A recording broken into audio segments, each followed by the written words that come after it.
Hello and welcome to the World's Newsroom. This is where 27 different language services work, and I've spent today talking to the social media teams just to get a sense of the reaction to Malala Day and to that speech. Now, the BBC World Facebook page has had huge reaction, 7,000 likes, nearly 2,000 shares and almost 800 comments, many of them very, very mixed. We'll get back to that in a minute, but firstly I just want to reflect a little bit on what people have been saying in other parts of the world, and we've got Sana here from the Pashto service and Tahir from the Urdu service. Thanks for joining us, guys. Sana, a lot of the comments have been quite mixed, haven't they? They have been, yeah. The interest is huge and similar as the World Service, but many people have been commenting. Some of them are really positive, but a lot of them were negative as well. Okay, and Tahir, you spent today deleting a lot of comments.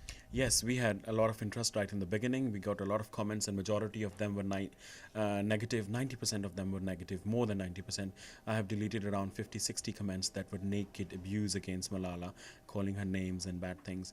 So it was very bad. Now if we call it 70-30%, 70% of the comments still are very negative against That's Malala. quite shocking. Well, we've had quite a mix on the BBC World Facebook page as well. A lot of comments saying bravo, good job after the speech. Someone saying she's going to change the world for the better. And another one saying, holding her out as a beacon of hope.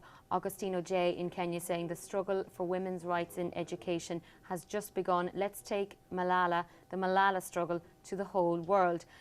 But a negative comment by Asad Ikram says Malala is the new puppet made by the USA and the UK. So that kind of reflects a little bit what you've been saying as well, doesn't it? Exactly. I mean, many people say that there are hundreds of Malalas in Afghanistan and Pakistan, and their voices are not heard. They go through the same thing every day and nobody cares about them. And Malala is the fact that Malala is made an international star, an international icon by the media. And another interesting fact that many people retweeted after the speech was that Malala mentioned how Taliban were using Islam's and Pashtun society in their own benefit. And that again, many of the schools that were destroyed in the past few years have been in Pashtun-dominated areas in Pakistan and in Afghanistan.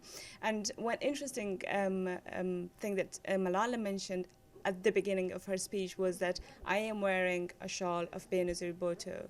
Many people criticized that and said, why is she paying tribute to Benazir Bhutto? Because in her government, her government supported the Taliban in Afghanistan while supporting women's rights. And I think that's a very fair thing to say, because Benazir's second government was basically the government which in their baggage is Taliban, because during their term the Taliban were created. But if you look at the broader picture, it's not the political governments or democratic governments that make such decisions, such major decisions. It's always the establishment. So you cannot give the full blame to Benazir government. But yes, Taliban are a legacy of Benazir's government. Just catching up on what she was saying, basically, it is always important in our countries that people love to have conspiracy theories, and they are just calling it that it was a drama which was played on, and it was basically something which was done to create a bad name for Pakistan, bad name for Islam. And people are commenting from Saudi Arabia, Indonesia, writing on our Facebook page. So it's quite interesting how people are seeing that.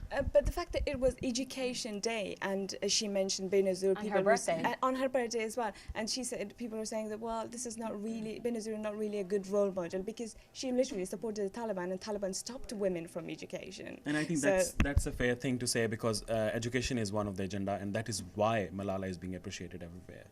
Well, certainly people are talking about her anyway, that's for sure. And we're going to see lots more on this, I'm sure, in the next weeks ahead. That's it from us from the World's Newsroom for the moment. But if you want to get in touch with me, I'm on Twitter @AMTomchak, and there's lots on the website too, bbc.co.uk/news.